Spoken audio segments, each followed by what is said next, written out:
Bismillahirrahmanirrahim. Assalamualaikum warahmatullahi wabarakatuh. Alhamdulillahirrabbilalamin. Wabihi nasta'inu ala umurid dunia waddin. Wa sallallahu ala sayyidina Muhammadin wa ala alihi wa sahbihi ajma'in, amma ba'd.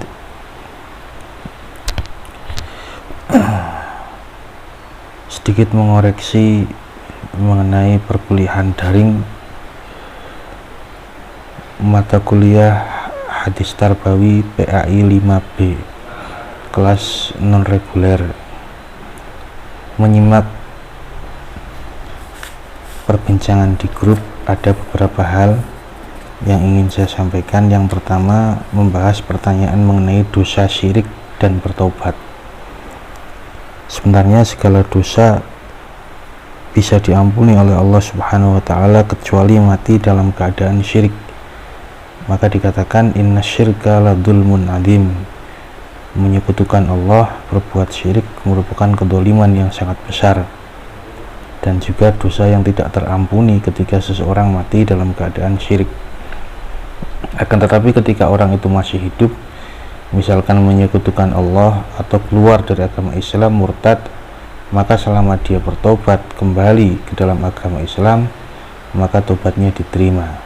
Akan tetapi orang murtad ini mempunyai beban, dalam artian segala ibadah yang ditinggalkan ketika masa-masa murtad harus diqadha ketika dia kembali ke Islam. Beda dengan orang kafir asli ketika masuk Islam, maka kewajiban-kewajiban dahulu sebelum masuk agama Islam tidak diqadha, melainkan gugur dan membuka lembaran baru ketika dia masuk agama Islam. Sebagaimana diungkap dalam hadis ke-42, hadis qudsi, yang mengatakan yabna adam innaka ma ta'autani wa rajautani ghafartu lak. Wahai manusia, selama kamu meminta kepadaku, mengharap kepadaku, maka akan aku maafkan atas segala hal yang terjadi pada dirimu, wala ubali, dan aku tidak peduli. Yabna adam law balaghat dzunubuka ananas sama thumma astaghfartani ghafartu lak. Wahai manusia, seandainya dosamu memenuhi isi langit, terus engkau meminta maaf padaku, niscaya akan aku maafkan. Kata Allah demikian. Yabna adam innaka law ataitani bi qurabil ardi khotoya thumma lakaitani la tusyriku bi syai'a la ataituka bi qurabiha maghfiratan. Wahai manusia, seandainya engkau mendatangiku dengan dosa yang memenuhi dunia, terus engkau mati menemuiku dalam keadaan tidak menyekutukanku, maka aku akan memberikan segudang pengampunan terhadapmu. Ini suatu anugerah yang luar biasa sekali bagi manusia, bahwasanya Allah begitu mudah memaafkan dosa-dosa manusia selama manusia itu mau bertaubat. Akan tetapi dosa yang perlu dipertimbangkan yaitu dosa yang berkaitan dengan sesama manusia. Apabila hak itu menyangkut hak adami kepada orang lain, maka Allah akan memaafkan ketika hak adami tersebut sudah lunas dengan sesama manusia. Jadi kalau urusannya sesama manusia justru berat, tapi kalau urusannya langsung kepada Allah Subhanahu wa taala, maka tinggal kita husnudzon, dan dosa-dosa kita selama kita minta maaf dan ajal belum menjemput akan dimaafkan. Permasalahan kedua mengenai permasalahan rasa iri dan dengki. Rasa iri dan dengki ini merupakan penyakit manusia. Penyakit manusia yang dibujuk rayu oleh setan. Maka di dalam urusan dunia, sebagaimana yang disampaikan, bahwasanya dalam urusan dunia lihatlah kepada orang yang lebih rendah dari kita. Kalau kita punya sepeda motor, maka hendaklah kita melihat orang yang hanya punya sepeda ontel. Orang yang punya sepeda ontel, maka lihatlah orang yang punya kaki tapi tidak hanya bisa berjalan kaki. Orang yang hanya bisa berjalan, lihatlah orang yang tidak punya kaki, dan seterusnya. Kalau dalam urusan dunia, maka dianjurkan, disuruh untuk melihat orang yang lebih minim dari kita. Tapi di dalam urusan agama, maka kita melihat orang yang lebih tinggi derajatnya daripada kita. Yang selanjutnya mengenai masalah orang yang hafal Al-Quran akan tetapi berkelakuan buruk, yaitu tidak menjalankan isi Al-Quran, bahkan melanggar apa yang menjadi petunjuk di dalam Al-Quran. Dikatakan bahwasanya rubba hamilul Quran wal Quran yal'anuh, banyak sekali terkadang orang yang hafal dan mengerti isi Al-Quran, akan tetapi nanti di akhirat, di hari kiamat, Al-Quran justru melaknatnya, yaitu bagi orang-orang yang hafal, faham Al-Quran, akan tetapi justru melakukan hal-hal yang bertentangan dengan Al-Quran. Yang selanjutnya pertanyaan daripada hadis yang nomor 35.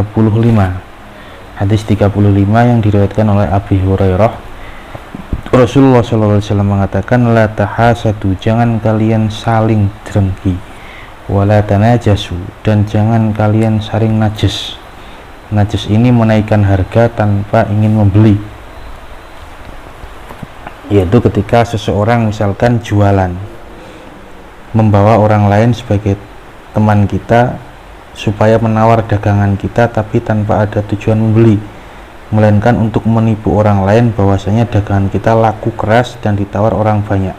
Ini namanya tanajasu. Wala tabaghadu, dan jangan kalian saling benci. Wala tadabaru, dan jangan kalian saling berpaling. Wala yabi ba'dukum ala bai'i ba'din, dan jangan kalian menjual di atas penjualan orang lain. Tidak boleh kita menawarkan dagangan kita sementara orang lain dalam keadaan transaksi dengan saudara kita. Wa kunu ibadallahi ikhwana, dan jadilah kalian hamba-hamba Allah yang bersaudara. Maka sebagaimana di awal, wala tabaghadu, jangan kalian saling benci. Rasulullah dalam hadis lain mengatakan la taghdab, sampai 3 kali, jangan kalian marah. Marah ini yang dimaksud adalah melampiaskan kemarahan, karena tidak mungkin manusia bisa lepas daripada perasaan naluri, marah, suka, dan sebagainya. Tapi yang dimaksud adalah tidak boleh melampiaskan kemarahan. Maka di dalam syarahnya dikatakan ketika seseorang marah dalam keadaan berdiri, hendaknya duduk. Kalau duduk masih marah, hendaknya tidur menggunakan lambung sebelah kanan. Kalau dalam tidur masih bisa marah juga, hendaknya segera mengambil air wudhu, karena marah itu dari setan. Air wudhu meredup daripada api amarah yang timbul daripada setan. Wala bai'u wala yabi' ba'dukum 'ala bai'i ba'din, tidak boleh menjual atau mengganggu transaksi orang lain sebelum selesai. Sama sebagaimana kita menawarkan dagangan kita sementara orang lain masih tawar-menawar dengan penjualnya, kita tidak boleh menjual dagangan kita. Sama juga di hadis lain dikatakan tidak boleh melamar di atas lamaran orang lain. Ketika ada perempuan dilamar oleh saudara kita sesama muslim, selama belum jelas diterima atau tidaknya, maka kita tidak boleh masuk untuk melamarnya pula. Al-muslim akhul muslim, sesama orang Islam bersaudara. La yadlimu, tidak boleh saling menganiaya. Wala yakhduluh, dan tidak boleh saling menipu. Wala yakdzibuhu, sama, tidak boleh saling membohongi. Wala yahkiruhu, tidak boleh saling menghina. At-taqwa hahuna, takwa itu ada di dalam hati. Rasulullah isyarah terhadap dadanya. Bihasabi mri'in minasyarr ayyahkiru akhahul muslim, cukup seseorang dikatakan buruk apabila dia menghina saudaranya sesama muslim. Kullul muslim alal muslim haram damuhu wa maluhu wa irduhu, sesama orang muslim maka diharamkan darahnya, hartanya, dan juga kehormatannya. Tidak boleh mengalirkan darah sesama muslim, tidak boleh melukai atau menceridai harta orang muslim lain, dan juga tidak boleh merendahkan harga diri orang muslim. Masalah selanjutnya mengenai amar ma'ruf nahi mungkar. Amar ma'ruf nahi mungkar ini memerintahkan kebaikan dan melarang daripada hal yang diingkari oleh syariat. Akan tetapi ada undang-undang di dalamnya, bahwasanya ketika nahi mungkar ini lebih berat daripada amar ma'ruf. Amar ma'ruf ceramah di mana-mana, mengajak orang kepada kebaikan. Sedangkan nahi mungkar ini yang berat tantangannya, yaitu mencegah kemungkaran. Manusia yang suka dengan kemungkaran, kita wajib berani mencegahnya. Ini tantangannya berat. Dan juga ada undang-undang di dalamnya, yaitu boleh nahi mungkar selama tidak menimbulkan kemungkaran yang lebih parah.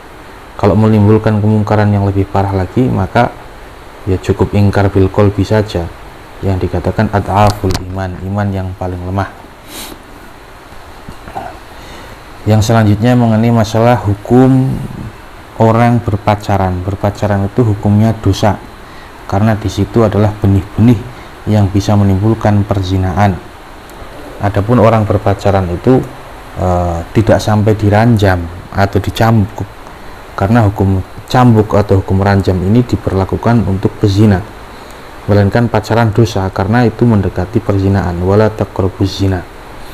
Sedangkan hukum cambuk ini bagi orang yang melakukan hubungan di luar nikah, yaitu berzina. Kalau dia statusnya perjaka dan perawan, maka dicambuk dan diasingkan selama 1 tahun dalam mazhab Syafi'iyah, cambuk 100 kali. Adapun ranjam ini adalah untuk zina muhson, yaitu orang yang punya pasangan atau pernah punya pasangan yang halal terus melakukan perzinahan, maka hukumnya diranjam atau dilempari batu sampai mati. Adapun bagi pelaku sendiri, pelaku pezina, maka sunnah bagi orang tersebut untuk menutupi dirinya sendiri agar tidak sampai terkena hukuman tersebut, sehingga orang tersebut cukup dia bertaubat pada Allah Subhanahu wa taala. Hadis ke-28 yang selanjutnya yang diperdebatkan di grup masalah taat terhadap pemerintah. Bagaimana kalau pemerintah tidak adil, pemerintah zalim dan sebagainya? Maka yang menjadi undang-undang di sini adalah undang-undang syariat, di mana nasbul imamah itu wajib, mendirikan pemerintah itu wajib. Selama pemimpin masih Islam, tidak keluar daripada agama Islam, wajib bagi rakyat patuh terhadap pemimpin walaupun zalim. Karena apa? Ketika tidak ada pemerintahan, maka kezaliman akan lebih parah lagi, akan kacau pemerintahan. Maka wajib hukumnya patuh pada pemerintah selama pemerintah tersebut tidak memerintahkan kepada kekufuran. Haram hukumnya memberontak terhadap pemerintah. Masalah selanjutnya mengenai menyantuni anak yatim akan tetapi menggunakan harta curian. Seseorang mencuri, kemudian harta curiannya digunakan untuk menyantuni anak yatim, maka hal ini tidak diperkenankan, tidak diperbolehkan, menyalahi aturan. Bagaimana dia menggunakan keharaman untuk kebaikan? Sama saja membuat gedung menggunakan pondasi air buih lautan, tidak akan pernah diterima oleh Allah Subhanahu wa taala. Itu mengenai masalah menyantuni anak yatim menggunakan harta yang haram, atau yang berkaitan mengenai sedekah menggunakan harta riba, maka sama saja. Kalau di dalam syariat dikatakan Allah tidak membutuhkan perkara yang haram, karena hal itu dilarang oleh Allah. Tidak membutuhkan perkara yang haram untuk kebaikan, untuk mendekat kepada Allah Subhanahu wa taala. Hal ini sangat kontra.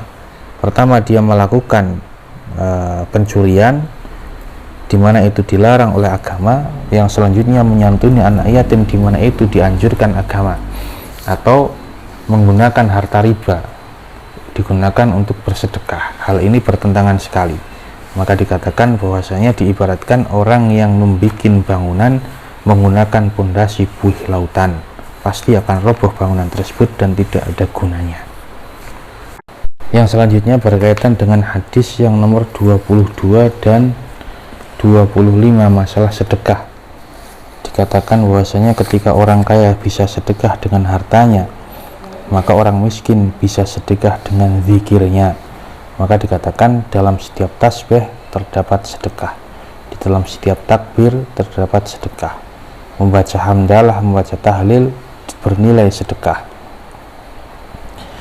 Memerintahkan kebaikan, mencegah daripada kemungkaran juga dihukumi sedekah. Bahkan berhubungan suami istri pun dinilai sedekah. Maka dikatakan, sahabat bertanya pada Rasulullah, ayati ahaduna syahwatahu wa yakunu lahu fiha ajrun, apakah kami mendatangi syahwat kami dan mendapat pahala? Rasulullah menjawab, seandainya engkau lakukan syahwat itu terhadap hal yang haram, maka mendapat dosa. Begitu engkau lakukan hal itu kepada hal yang halal, maka layak untuk mendapatkan pahala. Itu pun bernilai sedekah. Di dalam sedekah ini disunahkan di dalam syariat untuk mendahulukan yang terdekat, al-aqrab tsummal aqrab. Kalau kita mau sedekah, dahulukan keluarga kita, karena kalau sedekah kepada keluarga maka mendapatkan 2 poin. Yang pertama poin pahala sedekah, yang kedua poin pahala silaturahim. Itu kalau dalam bersedekah. Setelah keluarga terpenuhi, saudara terpenuhi, maka baru tetangga-tetangga dan orang-orang yang jauh. Permasalahan selanjutnya mengenai masalah zuhud. Zuhud itu bukan berarti harus hidup miskin, sengsara dan sebagainya. Tapi yang dimaksud zuhud itu tidak masuknya harta duniawi ke dalam hati manusia. Maka dulu ada seorang ulama ditanya, apa itu definisi zuhud? Santrinya bertanya kepada seorang ulama tersebut. Maka santrinya disuruh menimba air mengisi sumur di masjid. Setelah sumur itu penuh, santrinya tanya lagi, apa definisi zuhud? Santrinya disuruh mandi di situ. Setelah mandi, tanya lagi, apa definisi zuhud? Dikatakan oleh sang kiai bahwasanya zuhud adalah air yang kamu gunakan untuk mandi. Dalam artian, santri tersebut mempunyai air 1 kulah penuh, tapi hanya sebagian yang digunakan untuk mandi, sisanya diberikan kepada orang lain. Atau bisa dikatakan zuhud ini mengambil dunia hanya secukupnya saja. Tapi bukan berarti harus hidup miskin. Banyak ulama-ulama yang kaya raya tapi dalam keadaan zuhud. Walaupun mereka punya harta yang banyak, tak sepeser pun masuk di dalam hatinya, melainkan hatinya penuh dengan zikir kepada yang kuasa. Seperti Abu Hasan Ali Asyadzili, ulama yang kaya raya, Imam Malik, ulama kaya raya, dan masih banyak contoh yang lainnya. Yang terakhir mengenai pertanyaan bagaimana hukum ranjam dijalankan sementara hal itu juga termasuk penyiksaan terhadap orang lain, karena syariat tidak boleh menyiksa diri sendiri atau orang lain. Maka dikatakan bahwasanya hukum ranjam ini adalah syariat. Menyiksa orang lain itu yang tidak diperbolehkan ketika tanpa alasan. Tapi banyak hukum-hukum syariat di situ terjadi penyiksaan, sebagaimana kisos. Kisos, orang yang membunuh orang lain maka hukumnya dibunuh. Itu bukan penyiksaan yang dilarang, melainkan harus dijalankan ketika hal itu terjadi. Karena dengan kisos orang menjadi karena dengan kisos orang itu akan berpikir 10 kali ketika membunuh orang lain, kalau dirinya akan dibunuh. Begitu juga dengan hukum ranjam, kalau hal itu dilakukan maka orang akan berpikir ketika hendak melakukan perzinaan, merusak tangga orang lain, merusak rumah tangga orang lain dan sebagainya. Maka tidak ada belas kasihan di dalam menjalankan syariat Allah Subhanahu wa ta'ala, dan itu pun diperbolehkan, bahkan hukum harus ditegakkan. Itu kiranya sedikit daripada permasalahan-permasalahan yang perlu dikoreksi dalam beberapa pertemuan daring melalui grup WhatsApp. Kiranya demikian. Ada yang kurang jelas bisa ditanyakan langsung ke nomor saya. Kurang lebihnya mohon maaf. Walafu minkum. Wassalamualaikum warahmatullahi wabarakatuh.